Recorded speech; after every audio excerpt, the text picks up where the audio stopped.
Total dedication is not to this brain, not to this body, not to these hands, not to the sword, not to the atom bomb, not to personal motives. The Lord is my shepherd, and the Lord is Spirit. You can go right through it and change the word Lord to Spirit all the way through, or to Father if you prefer, which Jesus later did. The Spirit is my shepherd, and that is why I shall not want. Totally trusting that Spirit is all and there is no other, and therefore there's nothing I can possibly need if Spirit is my shepherd.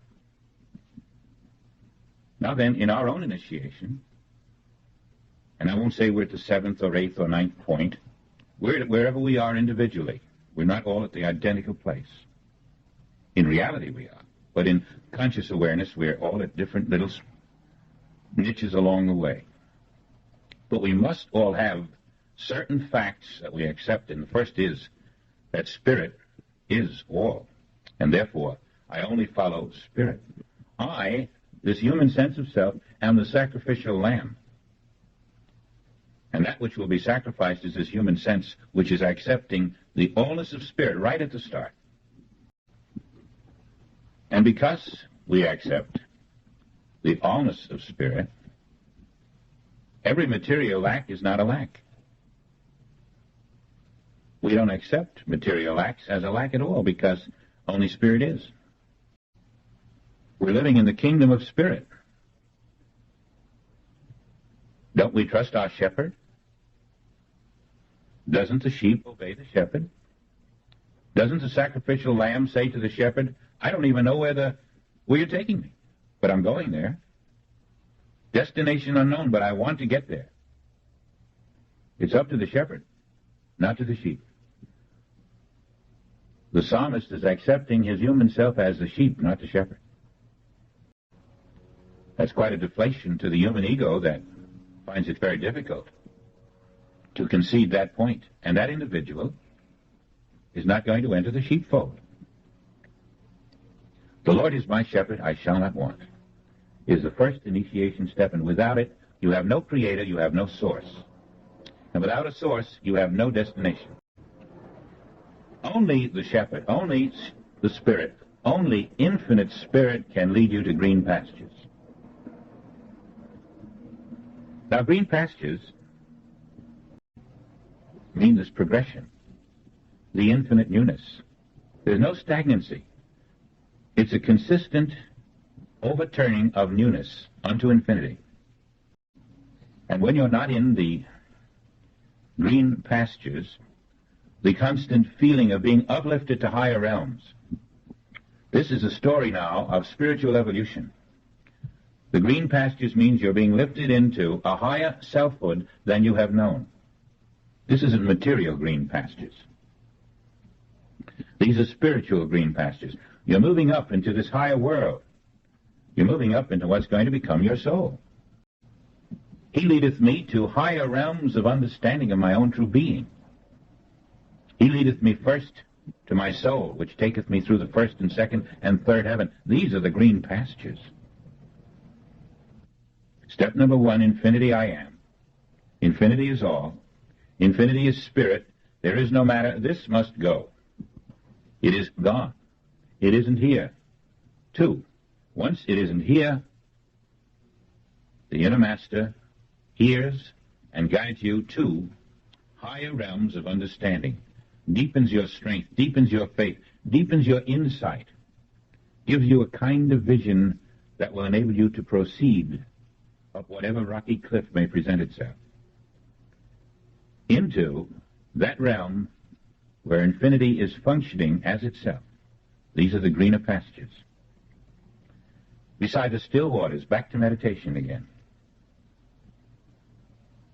And in this meditation, attaining the still waters, we are removing the conflict between the material me and the spiritual self that I am seeking. There's no longer a material me seeking a spiritual self.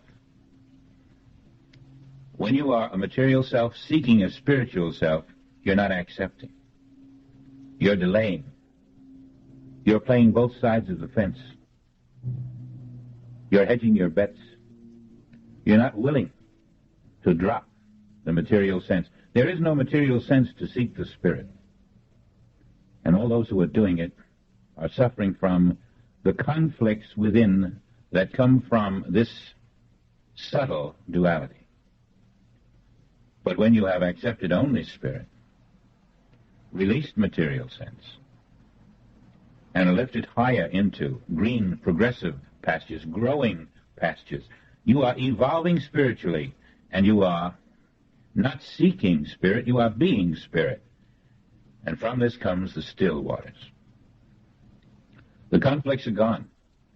There's no conflict between the spirit of your being and your material desires or wants or needs.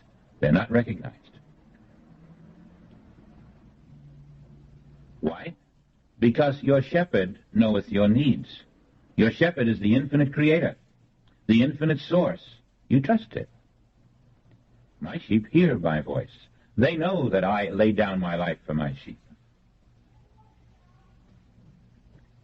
And out of this, what happens? He restoreth my soul.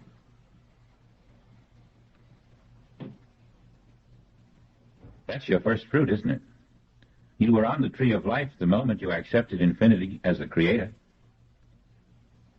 And this creator, flowing through your spiritual consciousness, which is devoid of material sense, brings you into the realm of your soul. How much more important than a loaf of bread on a physical table? Because this can multiply loaves and fishes beyond all the wildest dreams of the human mind. This is the pathway, and the only pathway, to eternal life. In 4 short strokes of genius, this psalmist has expressed the innermost truth of being. Once you have been lifted to the realm of soul, you might say you're on automatic. The powers of grace must flow through that soul. You see the inner initiation, this exultant hymn of victory? This man has found the inner master. He knows what it is. And it's the inner master speaking through him which is telling the world, within this David the psalmist, I am telling the world what's happening in this man. He is aware of his infinite self. He accepts no opposite. He has raised himself above the limited sense of matter and spirit. He is not seeking his spirit, he is his spirit. And he is now living in the realm of soul, and he's ready now for the greater works. Because there's no other way to get into your soul body. This is where the soul body begins. When your soul is restored, when you are in the realm of soul, you're not in the realm of brain or mind. You're not in the realm of human needs. That isn't where your consciousness is. You're different than you were. Just a little lighter in your weight, a little lighter in your heart, a little more resilient in your walk. Everything about you is somewhat different, but you're the same seeming person out there to others. A little more light behind the eyes. But now the soul is pouring substance. No human person can do this. This is the mystical tree of life in action. This is it. And it is you. And this substance, like molten lava, is erupting out of Vesuvius. It's pouring through you invisibly. And that's going to be what you walk on instead of those shoes. You're going to walk on that invisible soul body. That's why he took off his shoes. He didn't need them anymore. He had attained that soul body. And it comes out in here in such simple words that we don't recognize that. He leadeth me in the paths of righteousness for his name's sake.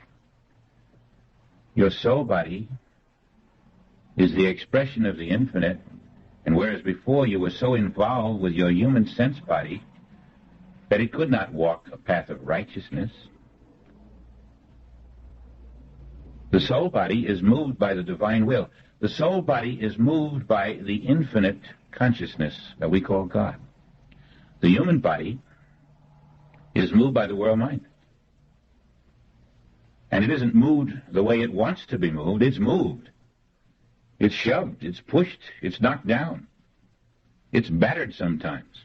Because the world mind is completely indifferent to our personal wishes. But you won't find any report of a death in the soul body or any affliction of any kind, because it is run by the perfect divine consciousness, and that's why only through the attainment of the soul body can you live in eternity. Maybe we didn't know we were being prepared to live in eternity at one time, but I'm quite sure that now that we are aware of it, and have been for some time, those of us who are working on this attainment of the soul body, by accepting it, are finding there's something there that we didn't know was there. Instead of waiting for this substance to pour, like we have to say in words, we realize that we already have a soul body. That's why we could give up this material sense of body in the knowledge that we have another body already. You, for a moment, were working with me on the infinite body of soul last night. But here, in the 23rd Psalm, he's telling us that he's walking in paths of righteousness. He doesn't mean his physical body. He just had his soul restored. And the soul only functions the true body, which always walks in the right path. He is talking about the new inner ordainment, the ordination that flows. As the soul moves the soul body, in the outer there is an echo of that inner activity of the soul body movement, which is moving in paths of righteousness, and that echo in the outer is your human body now, under a different law. What it does in the outer is but a reflection of what your soul body is doing infinitely on the inner, and this is why it now moves in a path of righteousness.